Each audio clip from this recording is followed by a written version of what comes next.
Sapagkat isinilang ang isang sanggol na lalaki para sa atin, ibibigay sa kanya ang pamamahala at siya ay tatawaging kahangahangang tagapayo, makapangyarihang Diyos, walang hanggang Ama, Prinsipe ng Kapayapaan. FEBC Christmas Specials sa temang Ikaw ay Diyos. Doctors Online, ang health center ng bayan.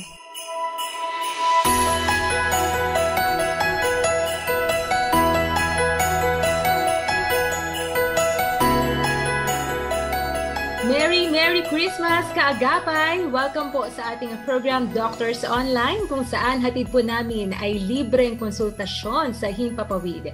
Ako po ang inyong kaagapay sa kalusugan, Grace Estabilio. Napakabilis po ng araw, ano? Noon ay nagka-countdown tayo before Christmas. Ngayon, we are celebrating the birth of Jesus Christ, our Lord and Savior. Tayo po mga kaagapay ay napapakinggan sa 702 DZAS AM band, gayon din sa PM Radio, sa FEBC.ph, of course, sa ating Facebook Live, tayo po ay napapanood.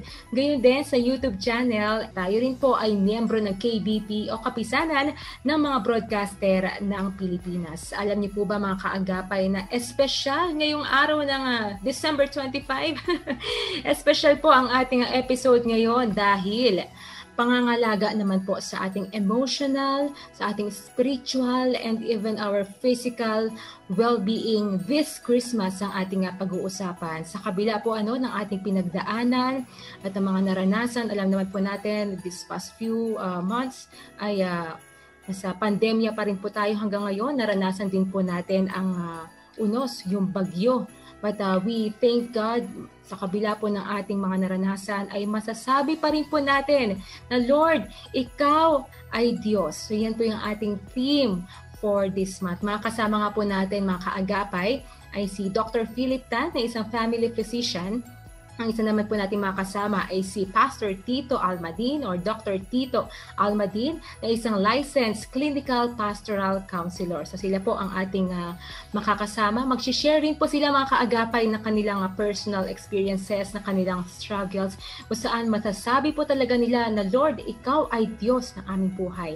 Kaya tutok ka na kaagapay, pwede po kayo magpadala ng inyong messages, na inyong mga komento, pwede po kayo magpadala dito sa ating Facebook Live, or pwede po kayo mag-text sa amin sa Globe number 0916-296-6620. Ulitin ko po sa Globe number 0916-296-6620. Sa Smart number, pwede po kayo mag-text sa amin 0961-784-9351. Ulitin ko po 0961-784-9351.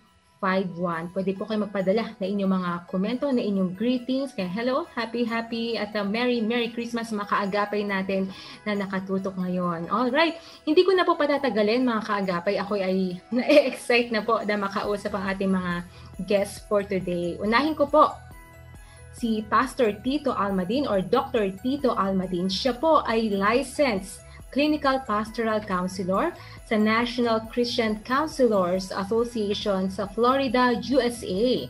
At kasalukuyan po nagtatrabaho, naglilingkod, full-time mental health counselor and resource speaker sa iba't ibang schools, iba't ibang kumpanya, and even churches on mental and emotional health concerns. He had various educational trainings and experiences sa field po ng psychology, theology, urban missions, education, clinical, Christian counseling. Siya rin po ay dating guidance counselor sa San Beda University for 2 years and the Every Nation Leadership Institute for 5 years naman po iyan. Siya po, si Dr. Tito, ay a pastor and professional counselor for more than 35 years. Welcome po natin. Hello po, Pastor Tito. Hello. Good afternoon and Merry Christmas to everyone. Yes, Merry Christmas. Sige po, mamaya babati po kayo kung sino mga gusto niyong batiin, Pastor. Ito naman po isa nating makakasama. Siya naman po ay nagtapos ng Bachelor of Science in Chemistry, gayon din ang Doctor of Medicine. Siya po ay family physician naglilingkod sa multi-specialty clinic sa A. Bonifacio, Quezon City. Siya po ay 24 years na, ganun na po siya katagal, no, na naglilingkod bilang isang family physician. Siya po ay nagtapos sa Fatima College of Medicine noong 1993 at BSc Chemistry sa Far Eastern University, NRMF. Siya rin po ay miyembro, mga kaagapay, ng Philippine Academy of Family Physician, gayon din ng American Academy of Family Physician and Quezon City Medical Society. So marami na po siyang napaglingkuran, kasama po sa mga serbisyo na kanyang napaglingkuran or na kanyang gagamot ay acute illnesses, vaccination, immunization, arthritis management, chronic disease, and general health at iba pa. Welcome po natin si Dr. Philip Tan. Hello po, Dr. Philip. Yes, Ma'am Grace. Good afternoon po. Good afternoon po, Sir Pastor Tito. Maligayang Pasko po to everyone. Hello po, maligayang Pasko. At tayo rin po ay napapakinggan worldwide at napapanood. Kaya hello sa makaagapay natin na nakikinig at nanonood sa iba't ibang panig ng daigdig. Nawa po ay nasa maayos po kayo nakalagayan at nagdiriwang with your family. Sige po, baka may gusto po muna kayong batiin si Dr. Tito. Yes, I would like to greet everyone a Merry Christmas, all our Victory family in Metro Manila and the Provincial, and also my own family, the Almadin and the Punsal clan. Merry Christmas to everyone and our DCAS family as well. Yes. Hello po, si Doc Philip. Yes, Merry Christmas to each and every one of you, especially po mga taga-CCF po, sina Lorna David, si Carla Pucio, Jet Urbe, Wen Ancheta, Mimi Gomeri, lahat po yung mga taga-CCF po, family ko po, Merry Christmas po. And marami pa po, kahit dun sa Japan po, sina Karen Damian, Merry Christmas po sa inyo po. No? Mm-hmm. Hello po, Merry Christmas. Ako din pala, no?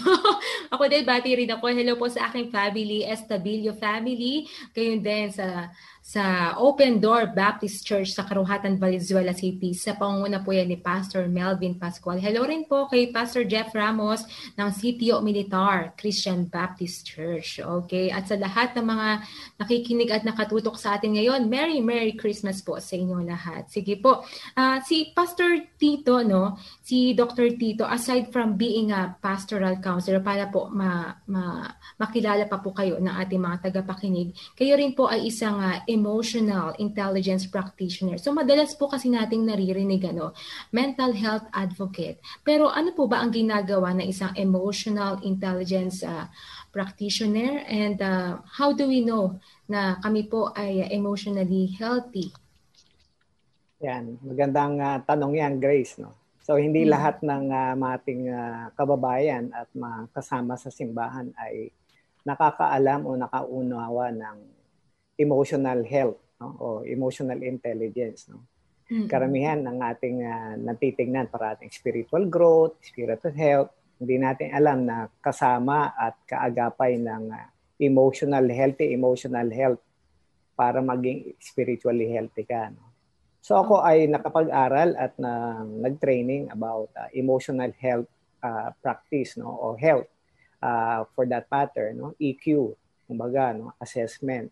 Pag sinabi mong emotional intelligence, assessment yan ng level ng emotions mo, kung healthy ka ba o hindi healthy, no.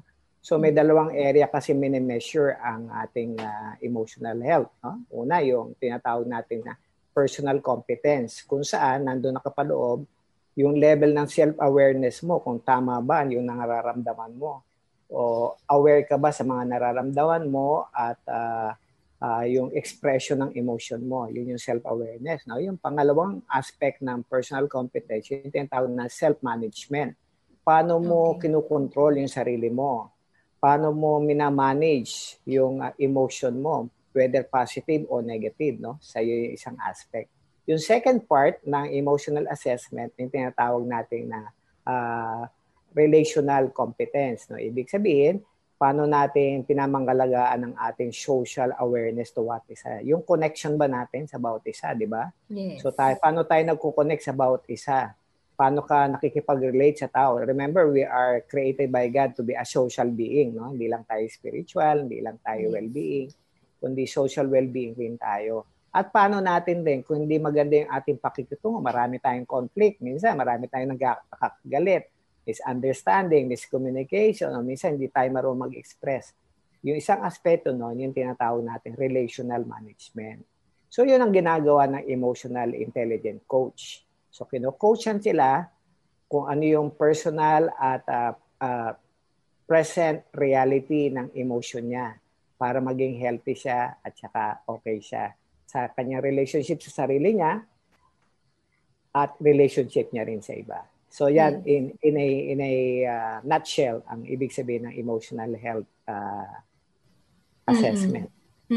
So maliban po sa emotional kasi kasama po kasi yung iniisip din ng tao kasi di ba po kapag ito yung iniisip mo, ito yung nararamdaman mo, syempre sa nararamdaman mo pati yung physical mo naaapektuhan din lalo na po kapag may problema. So si Doc Philip, ano po ba yung mga posibleng mangyari sa atin physically kapag hindi naging healthy ang ating emotional, ang ating mental? Yeah, good afternoon po ulit, no? Kung makita natin kapag pinag-usapan natin about mental illness or emotional problem, it's everything about disorder. Kung makikita natin, sabi nga ni Pastor Tito, the mind-body connection. Yun yung mind-body connection. Now, if meron pong problema mentally or emotionally, then ang physical nyo po may problema pa rin, no? Now, katulad na lang po kapag ikaw ay sobrang sobrang emotion or mentally ill, ang magiging problem po niyan, ikaw po ay malungkot, ikaw po hindi makatulog, di ba? Now, what happened is, bigla na lang tataas ang presyon nyo, di ba? Or you can even produce something hyperacidity, abdominal discomfort, diarrhea, or constipation. Pwede po yun, Yun yung physical because of your sadness. Paano na lang po kung hindi ka makakatulog because of the anxiety? What will happen is your immune system will go down. And later, in times, magkakasakit ka. Yun po yung physical. Once affected po yung mind natin. Isipin natin always, ang mind natin, parang government ng Pilipinas yan. Siya po yung Malacanang. Whatever means, ginawa ng Malacanang, affected po kahit probinsya po. No? Kaya kung may problema ang ating government, affected po yon. Kung sabihin walang pera ang Malacanang, wala pang repair anything sa mga bridges natin. Ang akala lang natin okay, pero hindi pala okay kasi medyo problema na po. Yun yung brain natin, yun yung mental natin. Kapag kasama pa yung emotional problem, then that's it. It's a big problem for our health na po physically. Yes. Alam niyo po mga kaagapay, si Dr. Philip ay isa rin po siya sa mga, kung napansin po ninyo, nung last month ay binayo tayo ng bagyo. At isa po si Doc Philip sa mga, praise God, katulad ni Doc Philip, na tumulong din po sa mga kaagapay natin na nasa lanta ng bagyo. So Doc Philip, dun po sa experiences na yun, ninyo, meron po ba kayong naging nakilala na victim or patient na talaga namang nalungkot, na trauma, then pati yung kanyang physical ay naapektuhan at ano po yung binigay po ninyo na recommendation, advice, o ano po yung help na in-extend nyo po sa kanila? Yeah. Actually, the start pa lang po ng previous type po ng Undoy, nung time na nagba din noon, ganyan din, ang dami kong calls, humingi ng tulong kasi they know na mayroon ng kumakilala mga rescuer. The same din po nangyari today, nung last month. Nung last month, the same din po, marami din tumatawag sa akin na humingi ng tulong kung paano po sila ma-rescue. Pero isipin nyo po, during the flood time, paano mo sila ma-rescue? Lahat sila nasa bubong, hindi ka natin alam kung saan street yun eh. Kasi talagang rumble na, puro tubig na po yun. Yun yung nagiging problem po na yung rescuer itself, hindi makarating kung sino hanapin natin. Now, after the flood subside na po, that's the time pa lang po kami pwede pumunta po sa area. what things that we can be of help is the food. Importante po yon, yung pagkain po. Kasi isipin niyo po yung mga tao last month nangyari, sa bubong po sila during the night, no? Now, during the night, nandun sila sa bubong, then yung takot nila na this is the end kasi umaakyat pa yung tubig, hindi nila alam na this will be the end, ano? Kaya sobrang takot nila, blood pressure can go up, and yung takot and everything. Kaya gutom pa, pero syempre hindi na nila napipil yung gutom doon eh. Now, the next day, ang ginawa namin is to bring them foods. Talagang sabi ko, cook tayo, supermarket tayo para we can bring. Pero for sure, sa big area, example Marikina, hindi natin matutulungan. Pero ang praise God kasi ang dami naman po tumutulong. Ano? Now, the only thing, sabi ko, the only thing na titingnan natin kung saan tayo makarating at matulungan natin, ang unang bahay po na karating po kami doon sa area ng Marikina is nakita namin yung family, isang lalaki at mga babae po. Yung at 11 o'clock, tulala pa po sila, sa kasapside pa lang ng tubig. Tulala sila, hindi nila alam what to start. Hindi nila alam paano maglinis and everything.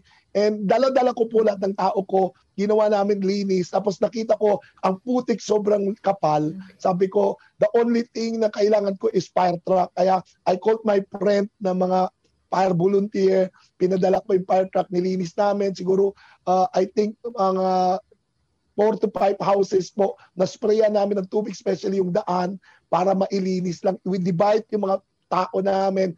That was last month. Then the next day, ang ginawa namin, we asked water, kasi water ang problem doon eh.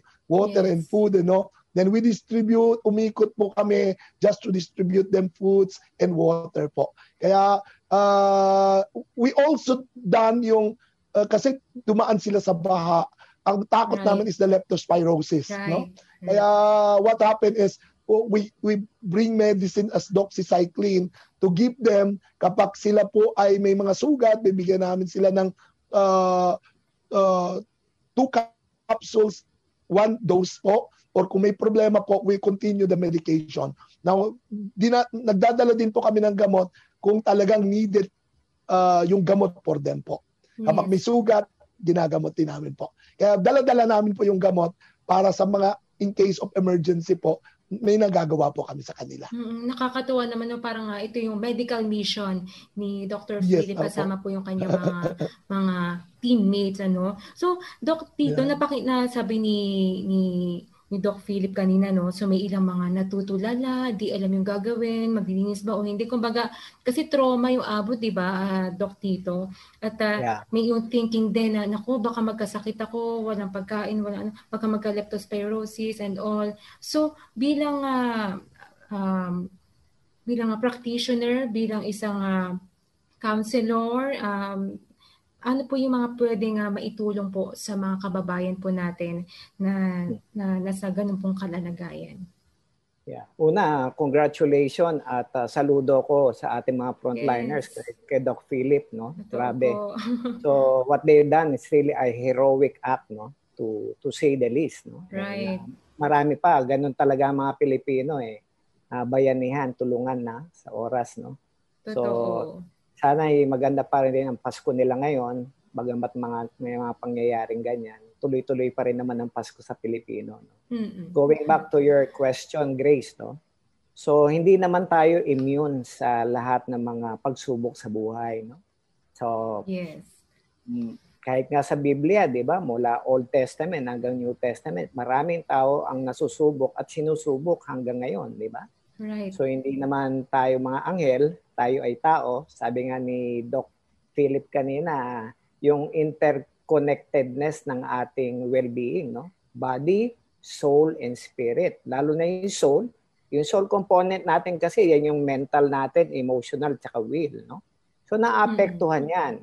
At kapag naapektuhan yung ating mind, emotion, will, lumalabas yan sa ating physical. Yung sinasabi ni Doc Philip, psychosomatic illness. Yung iba, yung talagang iba naman ay hindi lang psychological ang illness, kundi talagang biological, physiological. Ikaw ba naman na nabaha at naulanan at nasa bubong ka, no?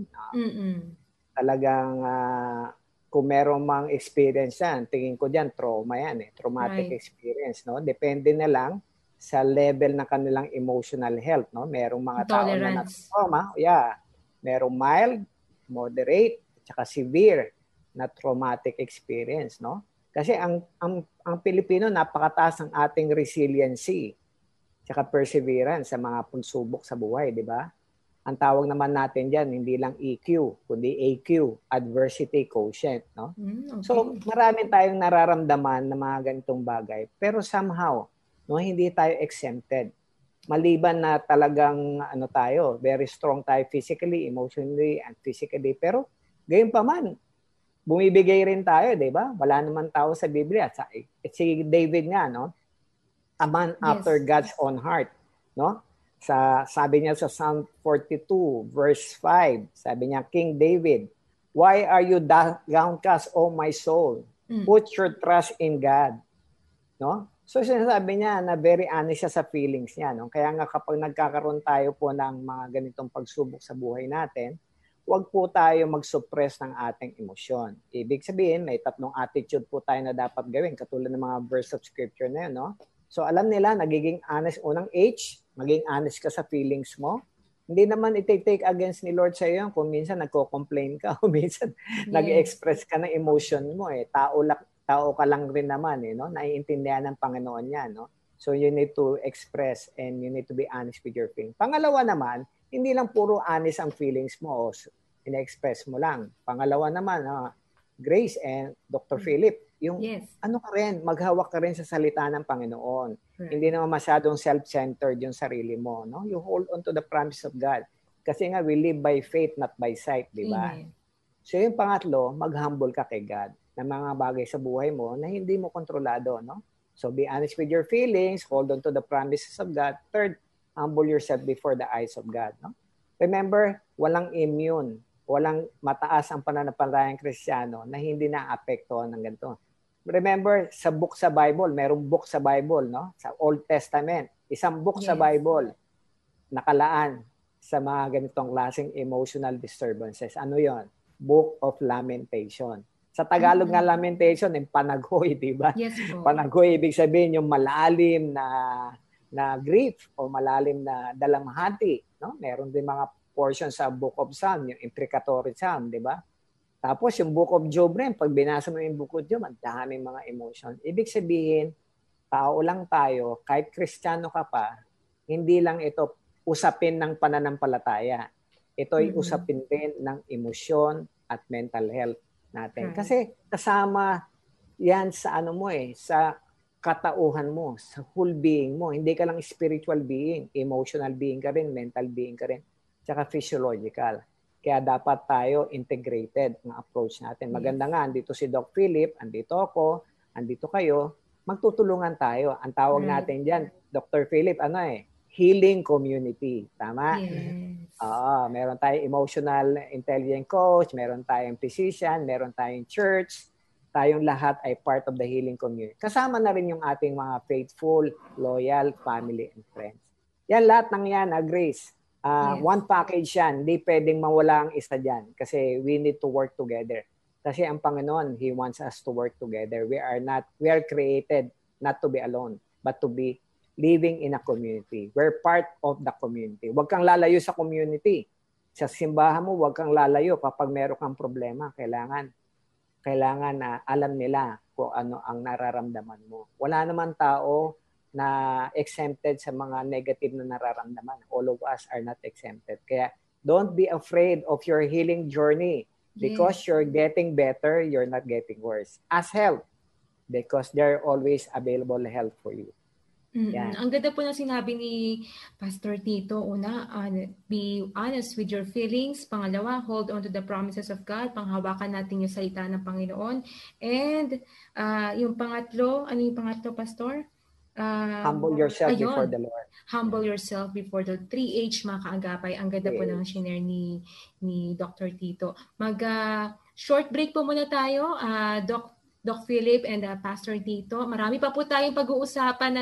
Dami na-excite po kami mga kaagapay po natin. But mag-take po muna tayo ng short break at pagbalik po natin ay itutuloy po natin yung ating pinag-uusapan.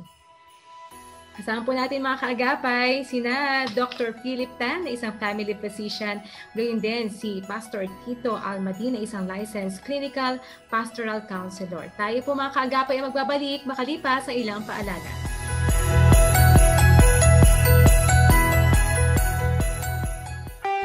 Ito ang FEBC Philippines. Ito ang aming pahayag. Ikaw ay Diyos, Panginoong Jesus. Doctors Online, ang health center ng bayan.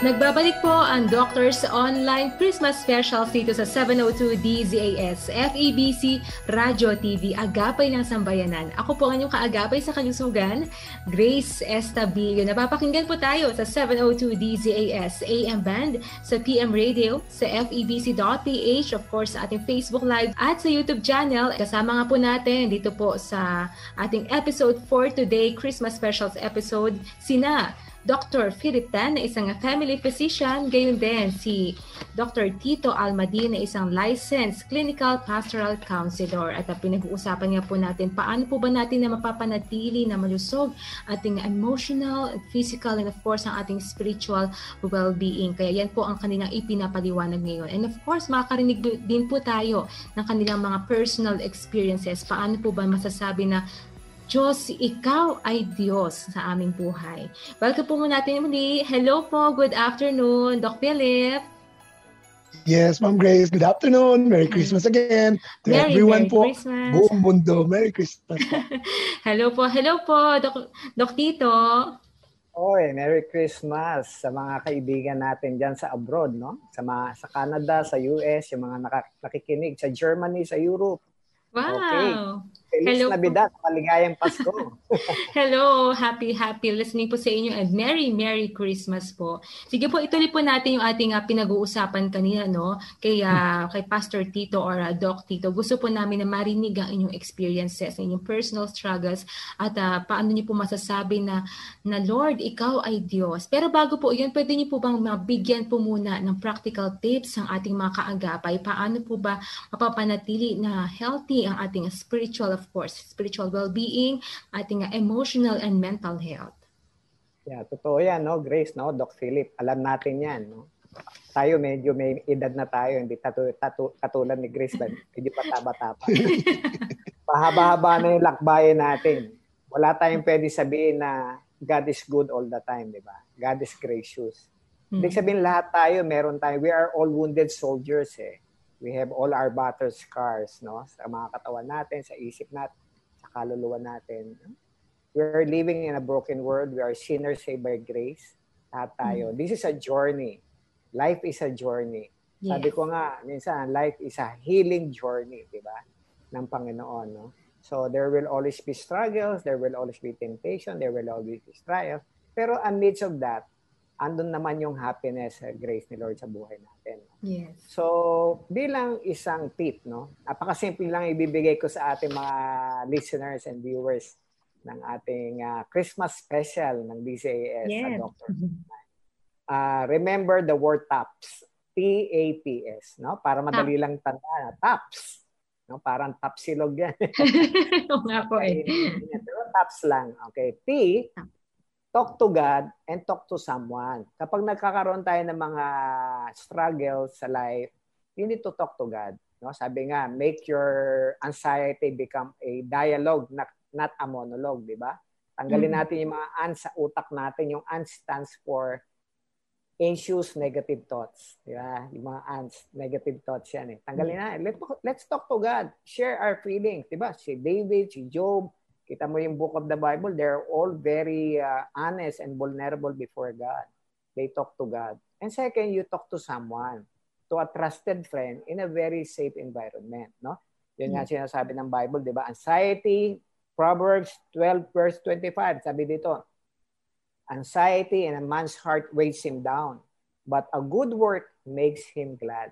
Kaya kapag nakikipag-usap ka sa Panginoon, binibigyan ka ni Lord ng word of encouragement, binibigyan ka ni Lord ng word of wisdom.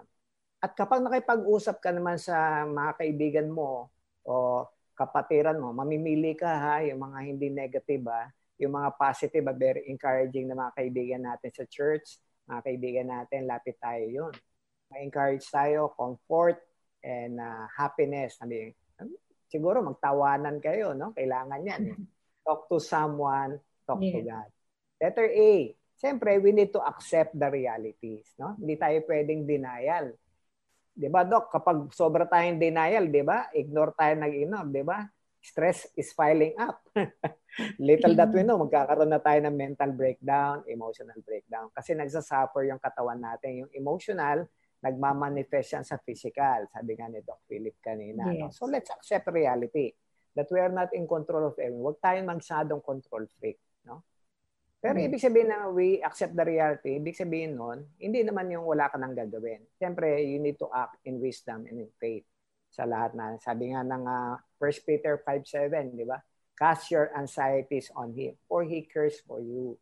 So alam naman ni Lord yung reality. Ito na ang pandemic, hindi naman natin plinano. Itong pangyayari sa season natin, hindi natin alam. Pero, by the grace of God, buhay pa tayo ngayon kasi nakikinig tayo ngayon sa DCIS. No? Amen. Pananampalataya natin ay lubusang pinapalakas ng Panginoon. Kaya DCIS is the best radio station that we need to listen every day. Kasi pinapalakas ng ating pananampalataya. No? Good news parati tayo sa Panginoon. No? So yan. P, talk to someone. Talk to God. A, accept reality. Letter P, pursue the peace of God. Yan, di ba? Sabi ng Bible ng Philippians 4:6-7, and do not be anxious about anything, but in everything by prayer and supplication with thanksgiving, let your requests be known to God, and the peace of God, grabe, no? And the peace of God that passeth all understanding will guard your heart and your minds in Christ Jesus. Ano ibig sabihin nun? Huwag ka lang mag-pray ng peace of mind. Kasi minsan ang peace of mind, subjective yan eh. Kapag healthy ka, may peace of mind ka. Pag may pera ka, may peace of mind ka. Okay. Pag may power ka, may peace of mind ka. Pag secure ka, may peace of mind. Minsan, subjective ang peace of mind. Pero you pray for the peace of God. Kasi the peace of God passeth all understanding. Kapag may peace of God ka, may peace of mind ka. May peace of heart ka. May peace with God ka and with peace with other people. Kaya pursue the peace of God. Kapag ano man dinadaanan mo, mag-pray ka ng peace. Kasi usually tayo, pag nagkakaroon tayo ng mga problema sa buhay, natataran tayo, anxiety, napapanik tayo, nadidepress tayo.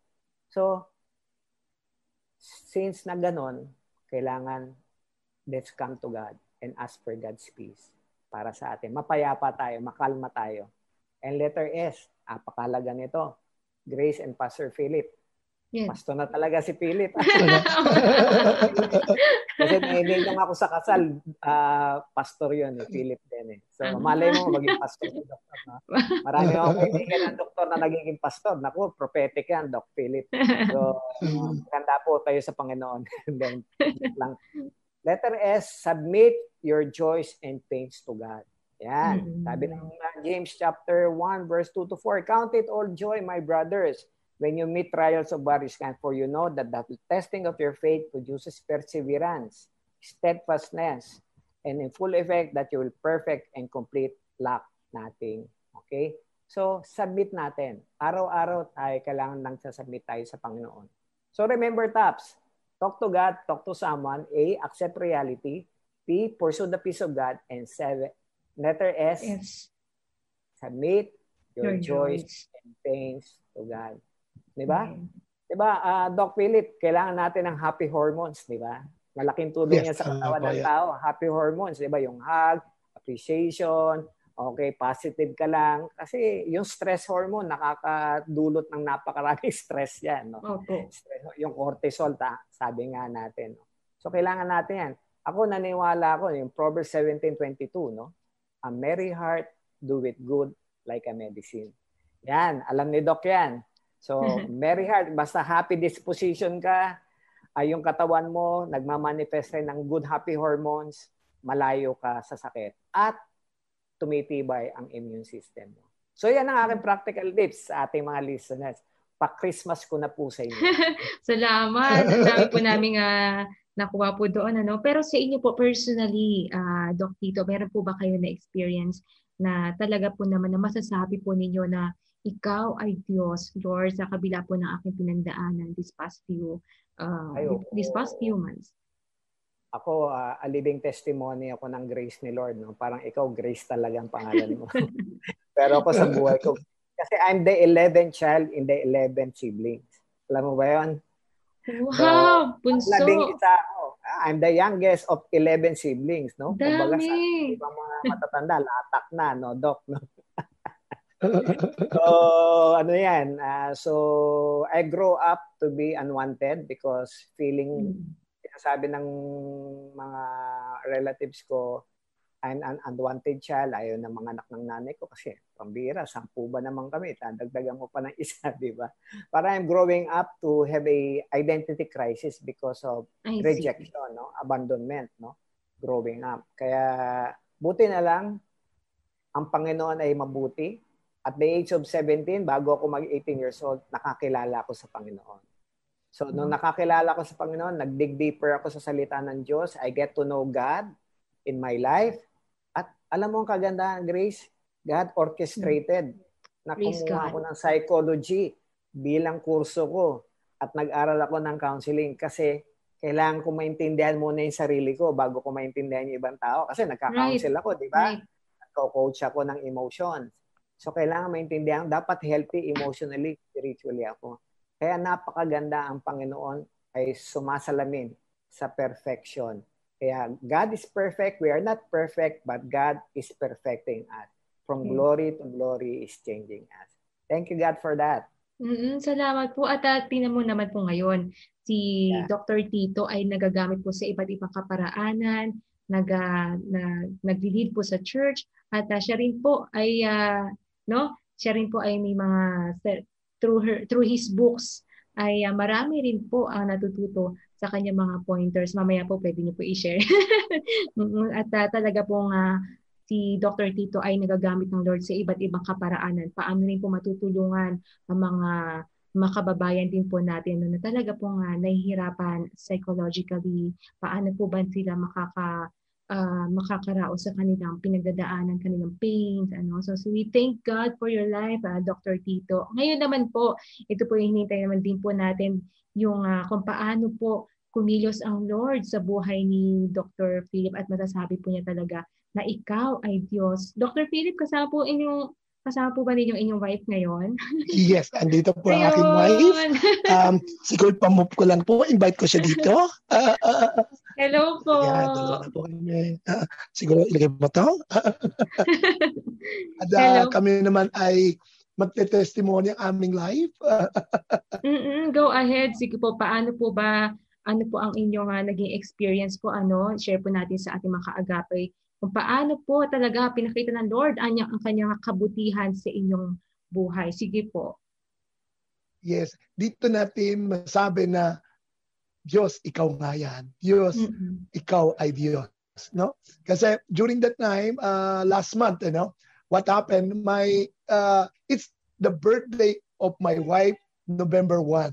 Si nanay ay si Doktora Doktora Imelda. Ayun, Doktora Imelda. Okay. Yeah. Hello po. Siya yung aking wife. Okay.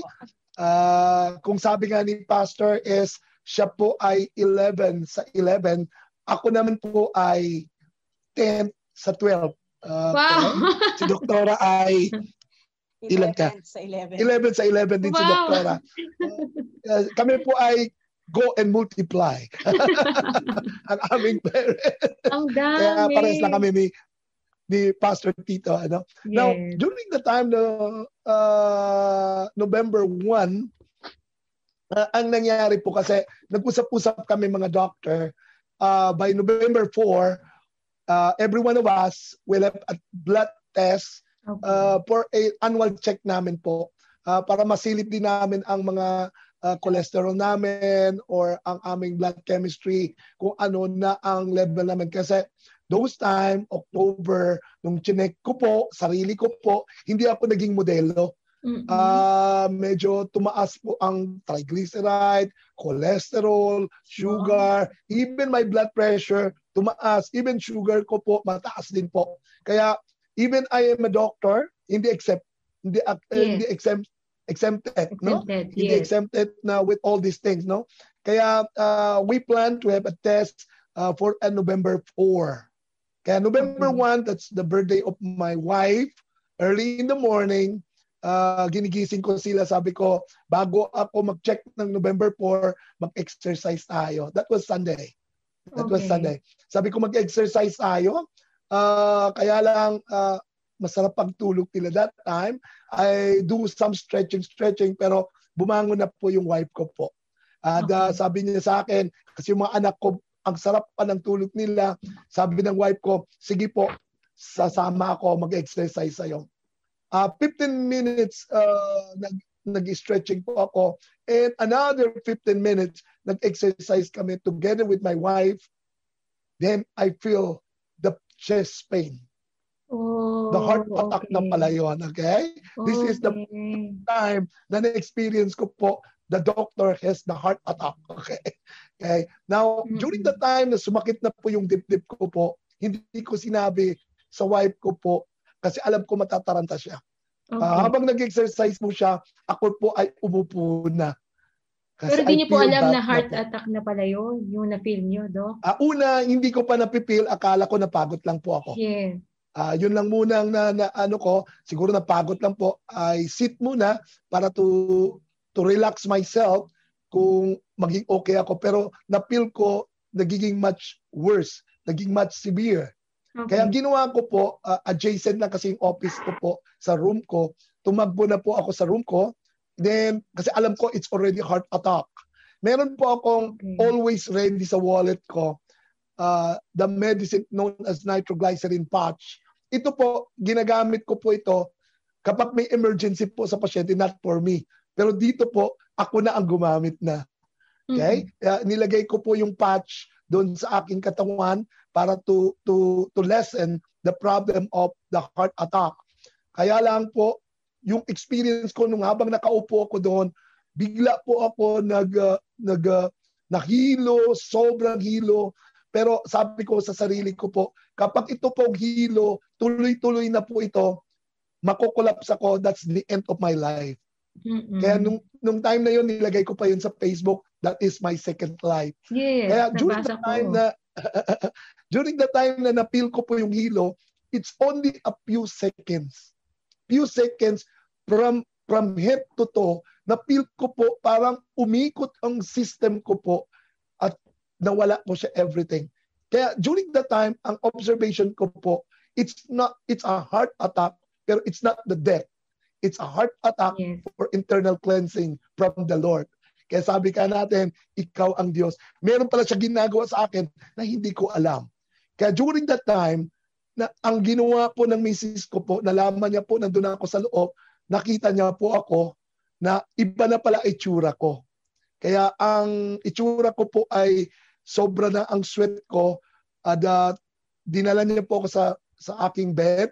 Okay. At doon po niya na-experience everything. Ito naman po ang experience ng aking wife nung nakita niya po ako. Yes, sige po. Hello po, Doc Imelda. Hello po. Tutuloy ko po yung kwento ni Doc, no? Actually, nung sabi niya pagod na ako, punta siya doon sa office. Tapos, medyo kinuntinyo ko pa yung walking exercise ko doon na pinapanood namin sa TV, sa YouTube. And then, nung nag-ano ka na, parang tingnan ko nga, silipin ko. And then nung pagsilip ko po sa kanya, ang putla-putla niya at ang dami niyang pawis. Okay. Pawis na pawis siya. Tapos, sabi niya, masakit yung dibdib ko.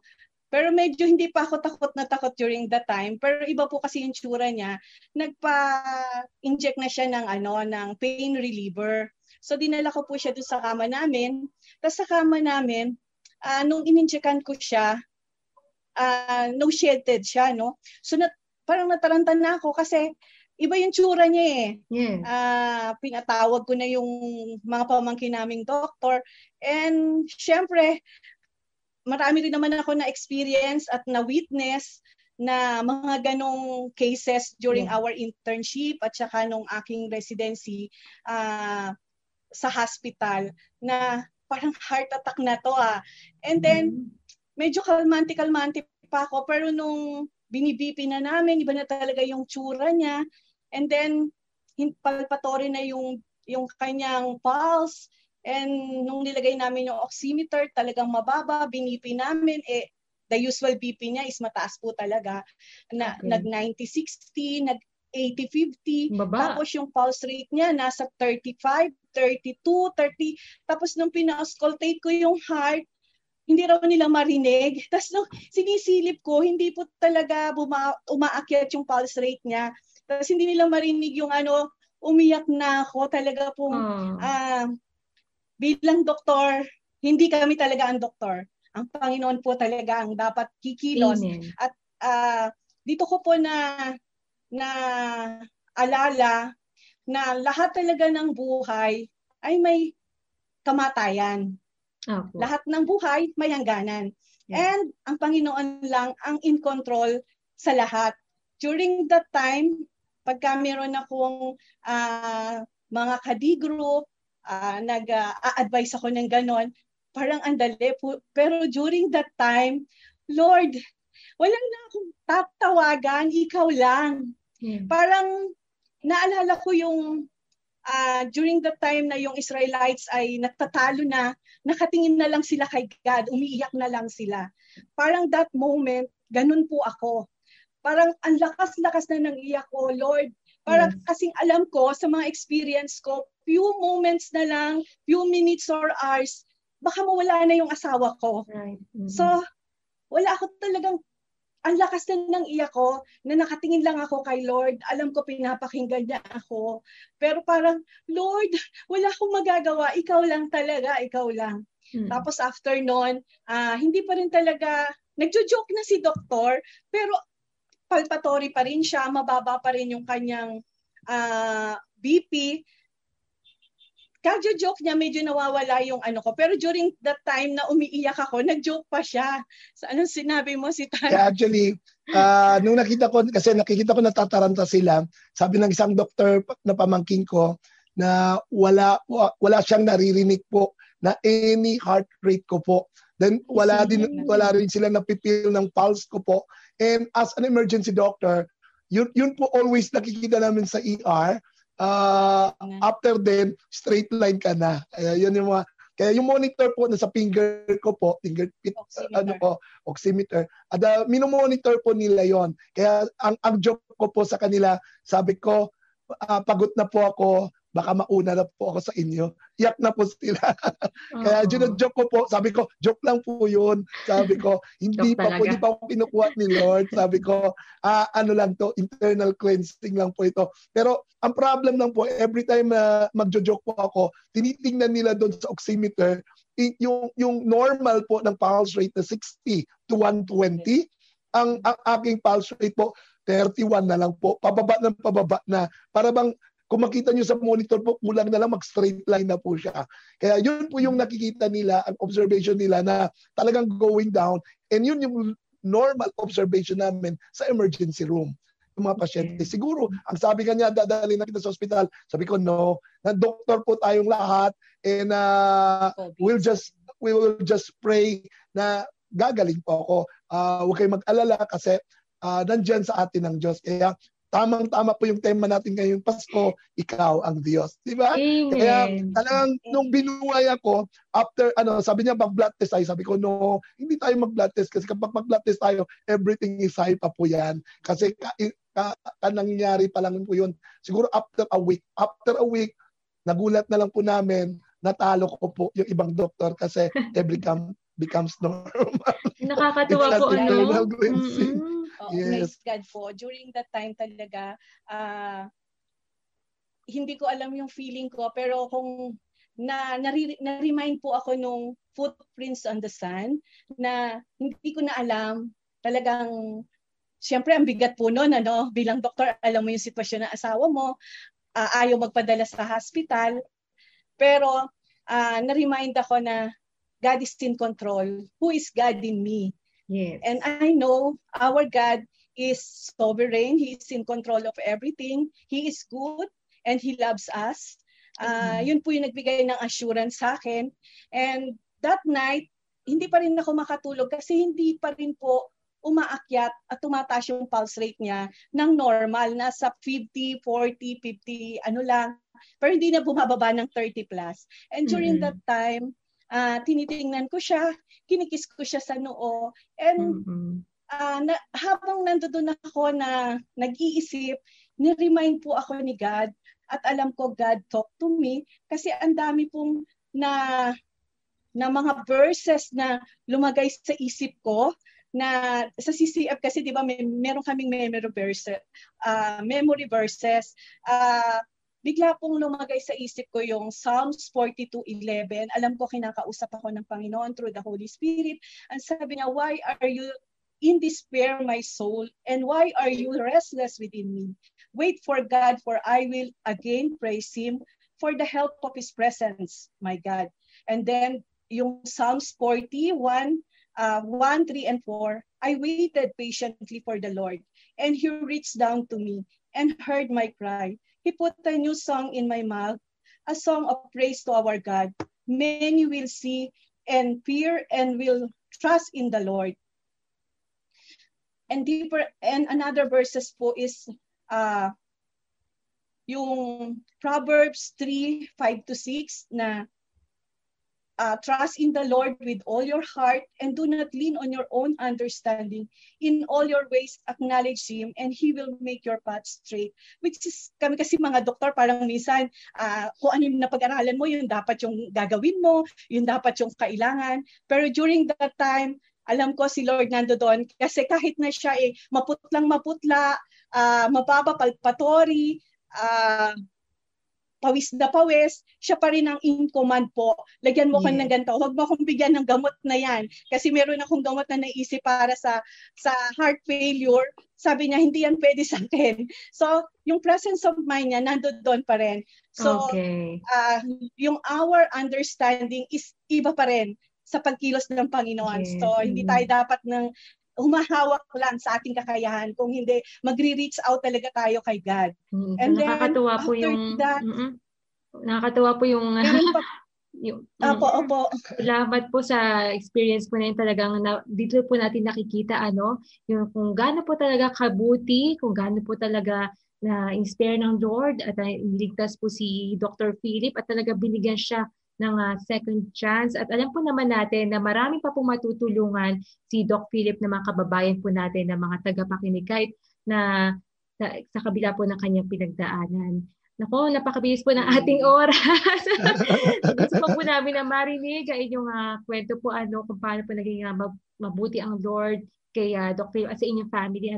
But siguro po sa pagkakataon na ito ay hiningan naman po natin si Dr. Tito na siyempre ipanalangin din po natin yung mga kaagapay po natin na nakaranas din po ng sakit, nakaranas din po ng anxiety, at sa ibang po natin na kababayan natin na hanggang ngayon ay nasa state pa rin po na sila po ay depressed at nasa balik pa rin po ng karamdaman. Sige po, pwede po ba natin na hilingan si Doc Tito na manalangin tayo ngayon? Yes. Let's remember the real essence of Christmas, di ba? Is salvation of humanity and redemption. Lord, maraming salamat dahil sa Paskong 2020 ay kakaiba. Dahil kakaiba rin ang aming encounter at experience sa iyo. Mas lalong lumalim, lalong lumawak, at patuloy kaming nagtitiwala sa iyo sa araw-araw namin buhay. Maraming salamat dahil may Pasko 2020. Hindi namin makita yung Lord, yung crisis. No? Sabi nga, Lord, let's look beyond the crisis and focus of who Christ is sa araw ng Pasko. Lord, ikaw ang sentro. Ikaw ang buhay namin, Panginoon. Alam namin, Lord, sa 2021, Lord, magniningning ulit ang Pilipinas, ang buong mundo. Ang pag-asa namin ay hindi doon sa vaccine na may imbento at ituturok sa buhay ng tao, Lord. Dahil ikaw talaga ang healer. ikaw ang magtatanggal nitong pandemic na ito, itong virus na to. Bibigyan mo ng mataas na immune system ang lahat ng tao sa mundo, kasama na mga Pilipino, Panginoon. Pero gayon pa man, tinadalangin rin namin na ang mabilis at patuloy at epektibong inbensyon, Lord, ng vaccine, Lord, sa lahat ng klase ng tao sa buong mundo. Para sa gayon, Lord, magkaroon kayo ng immune system sa mga bagong virus at mga susunod na mga pandemic na ang mundong ito ay nagbabadya sa amin. Pagpalain mo ang bawat pamilya at listener namin ngayon na makita namin ang essence ng Pasko ay hindi lamang kung merong pagkain sa pagkainan, kundi merong pag-asa at pagmamahal at happiness sa bawat isa. Palain mo ang Pilipino, palain mo ang aming Kapaskuhan, at we have a bright future ahead of us, Lord God, because si Christ rin ang Lord ng 2021 at sa mga susunod pang taon ng buhay namin. Jesus is Lord over all the Philippines and Jesus is Lord over all the world. Thank you, God. In Jesus' name we pray. Amen. Amen. Maraming po salamat, Dr. Tito. And of course, mga kaagapay, tayo po ay nagpapasalamat sa mga nakasama po nating guests for today, si Dr. Pastor Tito Almadin, na isang licensed clinical pastoral counselor. Of course, si Dr. Philip Tan, na isang family physician. Salamat din po sa kanyang wife, si Dr. Imelda, sa pag-share din ng kanyang experiences with Dr. Philip. At tayo din po ay nagpapasalamat sa mga umagapay po sa atin sa control. Thank you so much po kina JV Tapua, Benjo Morano, Reggie Villena, and Nathaniel Peralta. Salamat din po kina Abig Lindo and Eileen Valdez, ating RTV team, gayon din sa ating broadcast engineering team, sina Jed Taperla and Rafi Bardoquillo. Thank you so much po. Hindi po napakinggan na Doctors Online Christmas Special ngayong December 25. Muli, Merry Christmas sa iyo, kaagapay.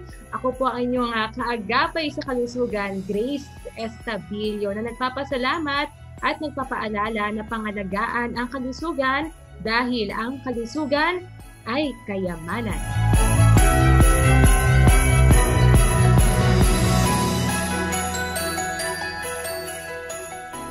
Sapagkat isinilang ang isang sanggol na lalaki para sa atin, ibibigay sa kanya ang pamamahala at siya ay tatawaging kahangahangang tagapayo, makapangyarihang Diyos, walang hanggang Ama, Prinsipe ng Kapayapaan.